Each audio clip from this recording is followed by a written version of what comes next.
आणि 10 विधानसभांचा दांडगा अनुभव.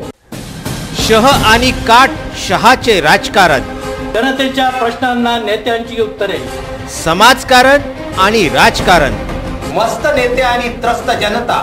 काय म्हणतो 5 वर्ष न दिसणाऱ्या नेत्यांबद्दल समाज. एक बार फिर से अपने राजनीतिक प्रतिद्वंदियों पर उछाला जाएगा कीचड़. काय आहेत सर्वसामान्यांच्या समस्या. जनतेचा कौल कुणाला, भाजपचे नाव युतीला की काँग्रेस राष्ट्रवादी आघाडीला. शय और बात के इस खेल में किसकी बनेगी बात और कौन रहेगा खाली हाथ. प्रत्येक गाव आणि शहर हमारे आपकी समस्या जानने के लिए महाराष्ट्रातल्या तमाम जनतेचे प्रश्न घेऊन येत आहोत. बघत रहा निवडणूक रणसंग्राम 2019 फक्त विदर्भ न्यूज आणि VCN न्यूज वरती.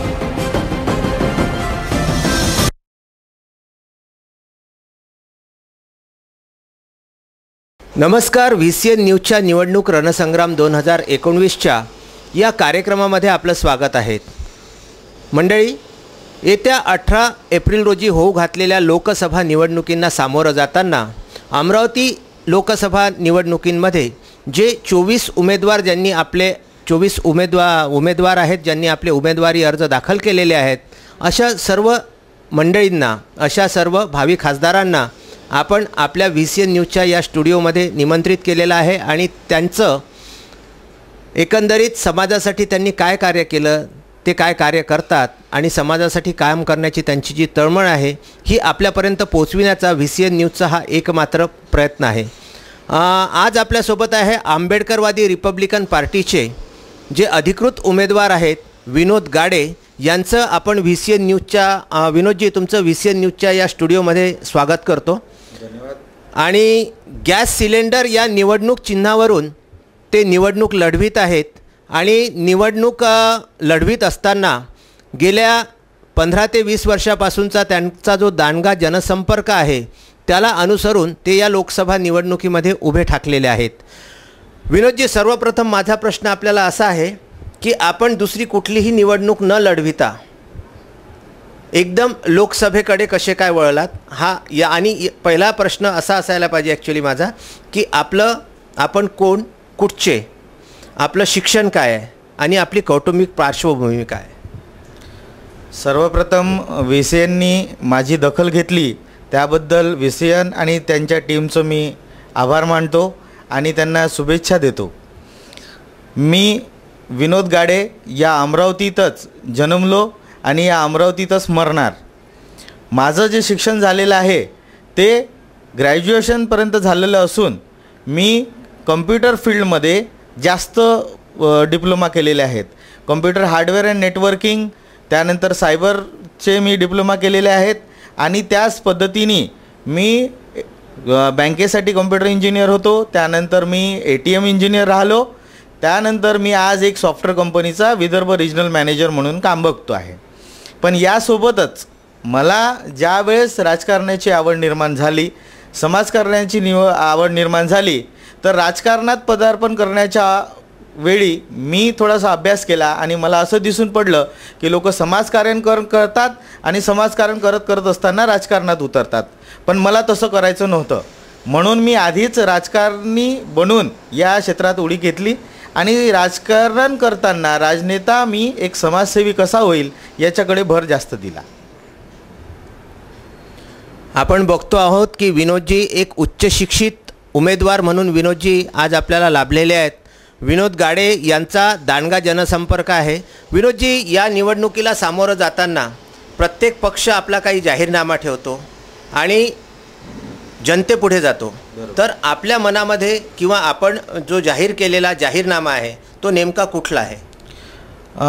सर्वप्रथम तर आम्ही जे मूलभूत अधिकार आहेत, आज प्रस्थापित सत्तेमध्ये असलेल्या लोकांनी मागासवर्गीयांचे किंवा इथल्या SC ST OBC मायनॉरिटीजचे मूलभूत अधिकाराचंच हनन करणं सुरू केलेलं आहे.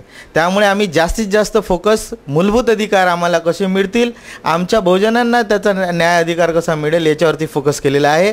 तुम्ही जर माझा जाहीरनामा वाचला तर त्याच्यामध्ये सगळ्यात पहिली जी आमची मागणी आहे ती OBCंची जनगणना व्हावी, ह्या मुद्द्यावर आम्ही फोकस केलेला आहे. मागील 70 वर्षापासून किंवा त्याच्या अगोदरपासून सुद्धा हा मुद्दा कालांतराने पेंडिंग करत गेले आणि त्याच्यावरती आजही कोणताही निर्णय झालेला नाही. ही अतिशय दुःखद बाब आहे.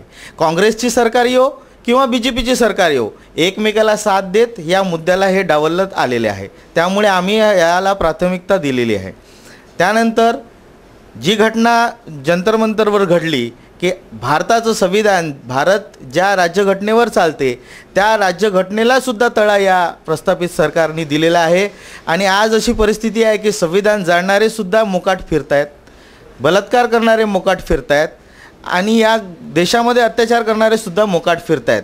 त्याचंच उदाहरण म्हणजे भीमा जे प्रकरण होतं त्याला अजूनही न्याय मिळालेला नाही. किंवा आमच्या बाबतीत बोलायचं झालं तर तुम्हाला माहीत असेल की एक जे प्रकरण घडलं होतं अत्याचाराचं, त्या माणसाला शेवटपर्यंत न्याय मिळाला नाही, तो शेवटी मरून गेला.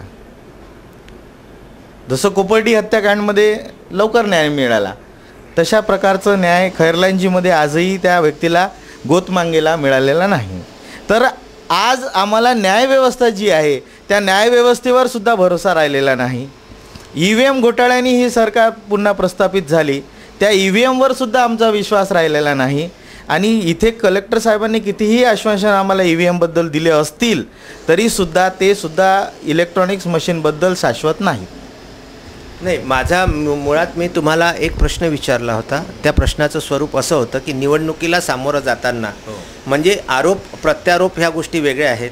कोणी काय केलं हा भाग आपला नंतर येणारच आहे.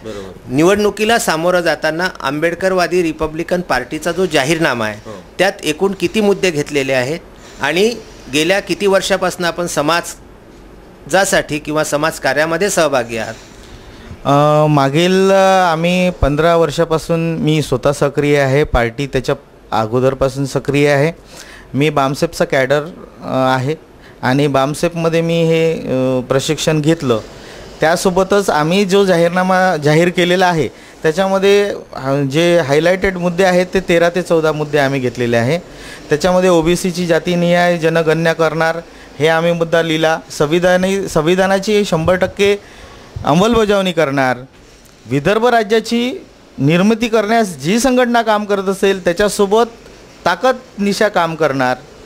त्यानंतर शेतीसाठी जो आजपर्यंत स्वतंत्र अर्थ बजेट जसा मांडायला पाहिजे होता, शेतकऱ्यांना आश्वासन देत आलेले आहेत आतापर्यंत पण ते केलं नाही, ते सुद्धा आम्ही अर्थसंकल्प बजेट याच्यात मांडणार. आदिवासी लोकांच्या ज्या प्रामुख्याने आदिवासींचा जो हक्क कायद्यासाठी आज तुम्ही पाहिलं असेल चिखलदऱ्यामध्ये खूप मोठा प्रसंग घडला. म्हणजे वन संरक्षक लोकांवरती हमला चढवण्यापर्यंत आदिवासी आलेले आहेत. तर त्यांच्या हक्काची लढाई, जमिनीच्या हक्काची लढाई, मूलभूत लढाई तीसुद्धा आम्ही आमच्या पक्षातर्फे लढणार हा जाहीरनाम्यात लिहिलेला आहे. शेतकऱ्यांचा समग्र विकास कसा होईल याच्यावरती आमचा जास्तीत जास्त फोकस आहे. कारण की आम्हाला असं वाटतं की शेतकऱ्यांचा जर समग्र विकास झाला तर उद्या चालून त्यांच्या पोरांना तर रोजगार मिळेल, पण त्याच्यावर आणणारे जे प्रकल्प आहे शेतकऱ्यावर आधारित त्यातून खूप लोकांना रोजगार मिळेल.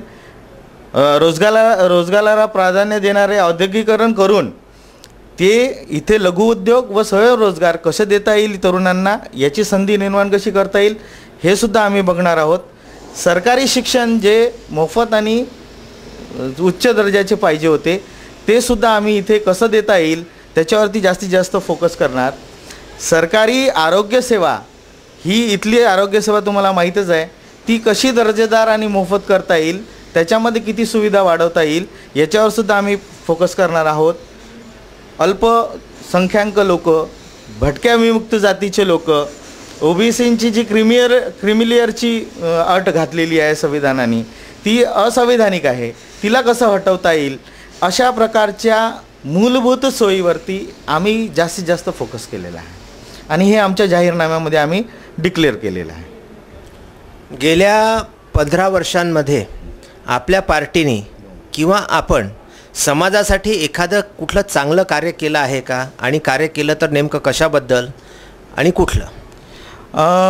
तुम्हाला आठवत असेल की शेतकऱ्यांचं जे आंदोलन झालं होतं, RBIमध्ये त्यांना त्यावेळेस लोन केसेस व्याजदराने जास्त व्याजदराने मिळत होत्या, ते कमी व्याजदराने कसं मिळता येईल याचं आंदोलन जे श्रीकृष्ण उबाळे साहेबांनी राबवलं होतं ते आंबेडकरवादी रिपब्लिकन पार्टीतर्फेच राबवलं होतं. आणि त्या आंदोलनाला खूप जास्त प्रमाणात यश आलं होतं आणि श्रीकृष्ण उबाळे साहेबांचं कार्य हे सर्वसामान्य जनतेपर्यंत माहिती आहे आणि मी पण त्याच आंबेडकरवादी रिपब्लिकन पार्टीचा आज एक घटक आहे, याचा मला अभिमान आहे. एक मुळात या निवडणुकीला सामोरं जाताना एक गोष्ट प्रकर्षानं अमरावती जिल्ह्यामध्ये लागू झालेली आहे आणि ती आपल्याला बघायला मिळते आहे की सर्व जो समाज आहे त्यातल्या त्यात आंबेडकरवादी जो समाज आहे त्याचे अनेक छोटे छोटे तुकडे झालेले बघायला मिळत आहेत आपल्याला. तर एक गट तिकडे जाऊन बसलेला आहे, एक गट इकडे जाऊन बसलेला आहे. एका गटाचा रवी राणाला सपोर्ट आहे, नवनीत राणाला सपोर्ट आहे, दुसऱ्या गटाचा देवपारेंना सपोर्ट आहे, तिसरे गट भाजपासोबत आहेत. तर या सगळ्या याच्यामध्ये मतदारांची जी मानसिक स्थिती आहे ती कुठल्या दर्जाची झालेली आहे असं तुम्हाला वाटतंय? हा खूप छान प्रश्न आहे आणि मला याचं उत्तर द्यायला पण आवडेल. कारण की बाबासाहेबांच्या संकल्पनेत जो रिपब्लिकन पक्ष होता त्या रिपब्लिकन पक्षाला आजपर्यंत कोणत्याही बहुजन नेत्यांनी पूर्णतः नेलं नाही मला असं वाटतं. त्याच्या मागचे कारण तुम्हाला माहिती आहे की विविध गटामध्ये आम्ही विखरला गेलो. आज जरी प्रकाश आंबेडकरांचं वलय आपल्याला दिसत असेल पण ते वलय तितक्या प्रमाणात नाही ही शाश्वती मी तुम्हाला देतो. कारण की रिपब्लिकन चळवळ जी आहे ती मुळात बहुजनांनी किंवा बौद्धांनी किंवा आमच्या लोकांनी समजूनच घेतली नाही. बाबासाहेबांनी रिपब्लिकन पक्ष हा सर्वसामान्य जनतेसाठी प्रस्थापित करण्यासाठी प्रस्ताव दिला होता आणि बाबासाहेबांनी संविधानामध्ये सुद्धा समता, बंधुता, न्याय यावरती काम जास्त केलेलं आहे. त्यांनी कधीही भेदभाव केला नाही. त्यांनी नर आणि नारी यावरतीच फोकस केला आणि आज आमच्या लोकांनी बहुजन समाज पार्टी असो, रिपब्लिकन पक्ष असो किंवा कोणत्याही प्रकारचा बहुजन असलेला जो पक्ष आहे त्याला एका पर्टिक्युलर जातीसाठी किंवा एका पर्टिक्युलर कास्टसाठी संकुचित केल्यामुळे आम्ही त्या प्रमाणात वाढलो नाही, ती शक्ती आमची निर्माण झाली नाही. आणि युतीच्या सरकारमध्ये काँग्रेस BJPला ज्यावेळेस रिपब्लिकन ऐक्य दिसलं होतं 1998ला रिपब्लिकन ऐक्य दिसलं होतं आणि त्यावेळेस आमचे खासदार निवडून आले. पण ते इतक्या धोक्याचं होतं की काँग्रेसनी याच्यामध्ये फूट पाडण्याचा कार्यक्रम केला आणि युती करून करून आमच्या लोकांची माती केली आणि आज सगळे नेते आमचे मातीत गाडले गेलेले आहे. माझ्या रूपाने मी रिपब्लिकन मला इथे तुम्हाला थोडंसं थांबवावं लागेल की काँग्रेसने जरी फूट पाडण्याचा प्रयत्न केलेला असला तरी पण जी मोठी मंडळी, नेते मंडळी अनेक दिग्गजांचे हात धरून वेगवेगळ्या रस्त्याने चालू लागलेली आहेत ते इतके पण समजदार नाही आहेत का, इतके पण शहाणे नाही आहेत का की आपल्यामध्ये फूट पाडली जाते हे त्यांना कळत नाही? मला असं वाटतं की या प्रकरणामध्ये प्रत्येकाने आपापलाच फायदा बघितलेला आहे. खरंच जर समाजाचं भविष्य बघितलं असतं तर मला नाही वाटत की रिपब्लिकन लोकांना दुसऱ्या लोकांची गरज पडली असती. हे जरी नेते आमचे एकत्र झाले असते तर आज समाजाला आजही 70 वर्षानंतर जेव्हाही निवडणूक येते तेव्हा आमच्या लोकांच्या तोंडातून पहिलं जर कोणतं वाक्य निघत असेल तर ते हेच आहे की आमच्या नेत्यांनी एक झालं पाहिजे. म्हणजे लोकांना आजही आशा अशी आहे की नेत्यांनी एक झालं पाहिजे. पण नेते आमचे स्वतः एक होत नाहीत तर इतर पक्षांमध्ये, प्रस्तावित पक्षामध्ये त्यांच्या फायद्याची गोष्ट जिकडे असते त्याकडे ते डायव्हर्ट होतात आणि तो फायदा उचलण्यासाठी त्यांना समर्थन देतात.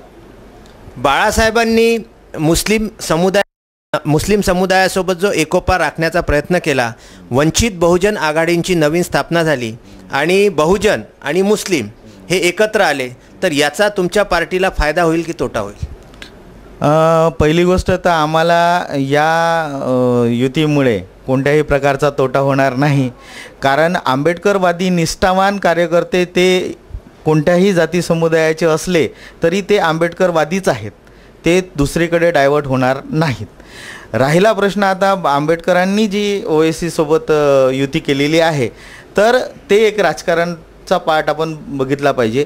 OBCसोबत इथला जर अमरावतीच्या बाबतीत आपण बोलायला गेलो तर तुम्हालाही माहीत आहे की एक तरुण वर्ग जो नेहमी भरकटलेला असतो, त्यांना नवीन काहीतरी पाहिजे असते, त्या अनुषंगाने OAC साहेबांसोबत ते काम करत आहेत.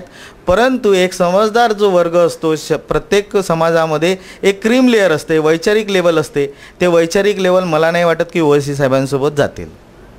नाही, मग आता दुसरा प्रश्न इथे असा उपस्थित होतो की एकीकडे जर समजा बाळासाहेब आंबेडकर ओवेसींसोबत गेले, त्याचा जर तुम्हाला म्हणजे काही फरक पडत नसला तर मग दुसरीकडे नुकतीच घडलेली अमरावतीच्या राजकारणातली एक घटना की जे मागच्या 2014च्या निवडणुकीमध्ये स्वतः उमेदवार म्हणून उभे होते असे ॲडव्होकेट राजेंद्र गवई यांनी युवा स्वाभिमानला साथ दिली आणि त्यांचे म्हणजे त्यातली विशेष गोष्ट अशी आहे की लेडी गव्हर्नर ज्या होत्या त्या त्यांचा आवेदन म्हणजे फॉर्म घेण्यासाठी गेल्या होत्या. तर याचा जनमानसावर कितपत परिणाम झाला असं आपल्याला वाटतं? याचा मानसिकरित्या झाला असे 80 ते 90% परिणाम झाला. कारण दादासाहेब गवई असताना मला नाही वाटत की कोणत्याही प्रस्थापित पक्ष किंवा आज जे गाजलेले नेते आहेत दादासाहेब कधी त्यांच्या बंगल्यावर गेले असतील मला आठवत नाही. मी लहानपणापासून गवई कुटुंब बघतो आहे आणि कमलपुष्पावरती येणाऱ्यांची संख्या जास्त होती. असा दबदबा दादासाहेब गवईंनी बनवला होता. तो दबदबा राजेंद्र गवई सांभाळू शकले नाही आणि आम्हालाही असं वाटतं की तो दादासाहेबांचा जो वारसा आहे तो राजेंद्र गवई संपूर्ण करू शकत नाही. हा त्यांनाही विश्वास बसल्यामुळे त्यांनी आज नवनीत भाभीची चादर साडीचा पदर पकडलेला आहे. नाही, पण राजेंद्र गवईवर मी बघतो आहे की आपल्या समाजातले नेते बोलायला थोडंसं कचरतात, भितात, स्पष्टपणे बोलू शकत नाही. तर या बेसिकली हा जो प्रकार घडलेला आहे या निवडणुकीच्या तोंडावरती अगदी, तर याच्याबद्दल आपल्या पार्टीचं परखड काही मत आहे का? परखड असं मत आहे की राजेंद्र गवईंनी म्हटलं की माझ्याकडे पैसा नसल्यामुळे मी या इलेक्शनला उभं राहत नाही. परंतु मला असं आठवते की आंबेडकरी जनतेकडे बाबासाहेबांकडे सुद्धा पैसा नव्हता. बाबासाहेबांनी सुद्धा 10,000 रुपये जमा करून राजकीय क्षेत्र सामाजिक क्षेत्रामध्ये आपलं नाव कमावलं. राजेंद्र गवईंनी थोडासाही प्रयत्न केला असता तर यावेळेस त्यांना खूप चांगल्या प्रकारे भरघोस मतांनी ते निवडून येऊ शकले असते. परंतु ते स्वतः निवडून येत नाही म्हणून त्यांनी त्यांच्यामध्ये एक सेकंड लेअर जे म्हणतो आपण सेकंड फळीसुद्धा निर्माण करू शकले नाही. हे सुद्धा त्यांचं अपयशच आहे असं मला वाटते. आणि त्यांनी जर एखाद्या तरुण कार्यकर्त्याला समोर केलं असतं त्याच्या डोक्यावर जर दोघांनी हात ठेवला असता तर गवई कुटुंबाला अमरावतीकरांनी डोक्यावर घेतलं असतं. इथे वंचितची हवा वलय चालली नसती आणि गवई कुटुंब पुन्हा एकदा त्या मान सन्मानाला हकदार राहिले असते असं मला प्रखरपणे वाटते. यामध्ये एक जनचर्चा अशी सुद्धा आहे की बराच मोठा आर्थिक व्यवहार या सर्व बाबींमध्ये घडल्याचं जनचर्चा अमरावतीमध्येच नव्हे तर अमरावती जिल्ह्याच्या संपूर्ण राजकारणामध्ये फिरत आहे. याबद्दल आपलं मत? आता या बाबतीत बोलायचं झालं तर कसं आहे की आपल्याजवळ जोपर्यंत पक्का सबूत नसतो म्हणजे आम्ही तर बामसेफ कॅडर बेस लोक आहोत तर आम्हाला तर कोणत्या बाबतीत सबूत नाही आम्ही त्या विषयावरती चर्चा करत नाही. परंतु मला इतकं समजते राजकारणामध्ये जोपर्यंत कोणत्याही प्रकारचं प्रलोभन किंवा त्यांच्या हिताचा निर्णय त्यांना फेवरनी जात नाही तोपर्यंत मला नाही वाटत राजकीय नेता कोणताही आपला पक्ष मातीत गाडून दुसऱ्याला समर्थन देईल. अमरावती जिल्ह्यामध्ये आपल्याला कुठल्या कुठल्या गोष्टीची कमतरता जाणवते? इथे कुठल्या प्रकारचं इंडस्ट्रीयल क्लस्टर नाही आहे. MIDC जी आहे ती भकास पडलेली आहे. जे उद्योगधंदे इथे उभं राहण्याचा प्रयत्न करतात ते पण नीट आपले पाय रोवू शकत नाही. आणि बेरोजगारीच्या नावाने जरी आपण ओरडत असलो तरी आज म्हणजे जर सध्या परिस्थिती बघितली तर काम करायला या मार्केटमध्ये हातसुद्धा अवेलेबल नाही आहेत. आणि इकडे उलटा बेरोजगारी हा नेमकं बेरोजगारी म्हणजे काय आहे? पहिले तर मला असं सांगताना दुःख वाटतं की बेरोजगारी म्हणजे काय? बेरोजगारी म्हणजे तुम्हाला रोजगारच उपलब्ध नाही किंवा तुमची काम करायची तयारी नाही. कितीतरी गोष्टी इथे अशा उपलब्ध आहेत. MIDCचा जर तुम्ही बोलला विषय जो घेतला आज जे माझ्या अपोजमध्ये उभे आहेत लोक त्यांनी मला नाही वाटत येण्या मागच्या 10 वर्षामध्ये या MIDCचा थोडासासुद्धा किंचितसुद्धा कायापलट केला असेल. इथल्या शिक्षणाला सुधारण्यासाठी सरकारी शिक्षण सुधारण्यासाठी यांना आमदारांना लाखोंचा फंड आला पण त्यांनी त्या शाळांवरती फोकस न करता या शाळेचं प्रायव्हेटायझेशन कसं होईल माझी स्वतःची शाळा कशी डेव्हलप होईल याच्यावरती जास्त फोकस केला. यांनी कुठल्याही प्रकारचे रोजगार इथे आणले नाही. जे प्रस्थापित रोजगार इथे आले रेमंडसारखे प्लांट आले सोफियासारखे प्लांट आले तिथेसुद्धा स्थानिक लोकांना कसा रोजगार मिळेल याचंसुद्धा आंदोलन मला नाही आठवत की कोणत्याही नेत्याने इथे केलं असेल. इतक्या गोष्टी करतो आपण रोजगाराच्या पण मला आजपर्यंत जितके इंटरव्ह्यू तुम्ही उमेदवाराचे घेतले असतील त्यांनी एकाने असं म्हणताना मी ऐकलं नाही की ज्या रिक्त पदं आहेत अमरावती जिल्ह्यामध्ये, जे रिक्त पदं आहेत, जिथे जिथे रिक्त पदं आहे ते आम्ही भरू असं मला नाही आठवत कोणी म्हटलं असेल. ते आंबेडकरवादी रिपब्लिकन पार्टी सर्वात प्रथम करेल, म्हणजे तुम्हाला शाश्वती देईल की हे रिक्त पदं भरून आम्ही रोजगार उपलब्ध करून दिला. इथे जे कंत्राटी पद्धती चालू आहे आणि त्या कंत्राटी पद्धतीमध्ये कामगारांचं जे शोषण चालू आहे ते सुद्धा आंबेडकरवादी रिपब्लिकन पार्टीच्या मार्फत रोखण्यात येईल, याची शाश्वती मी तुम्हाला 100% देतो. एक प्रश्न असा आहे की आपणाला काय वाटतं की आपली सरळ टक्कर ही कुठल्या पक्षासोबत आहे?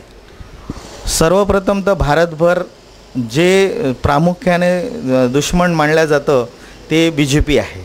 त्यामुळे आमचा पहिला आणि शेवटचा दुश्मन प्रस्थापित पक्ष म्हणजे BJP आणि शिवसेनाची जी युती इथे आहे.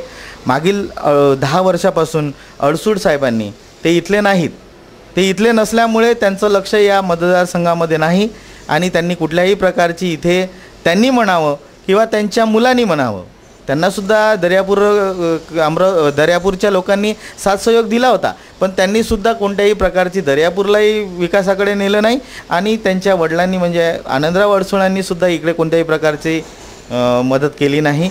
त्यामुळे सर्वात प्रथम आम्हाला अमरावतीच्या बाहेरचे लोक जे इथे सत्ता प्रस्थापित करून बसलेले आहे त्यांना हटवण्यासाठी आम्ही त्यांच्यासोबत फाईट करतो आहे.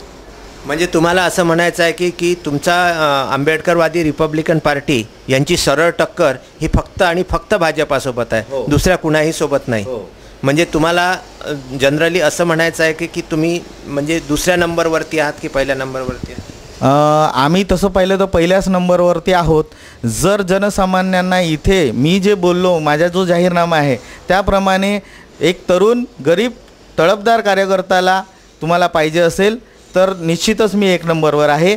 कारण की आंबेडकर साहेबांनीसुद्धा हेच म्हटलं होतं की ज्या दिवशी ही देशाची सत्ता बिल्डर पुंजीपती यांच्या हातात जाईल या देशाचं वाटोळं होईल. आणि आज बाबासाहेबांच्या नंतर बाळासाहेबांनीसुद्धा मुंबईला जेव्हा सभा घेतली होती त्यामध्ये सुद्धा त्यांनी म्हटलं होतं की मी कोणत्याही प्रकारच्या बिल्डरला उद्योगपतीला उमेदवारी देणार नाही.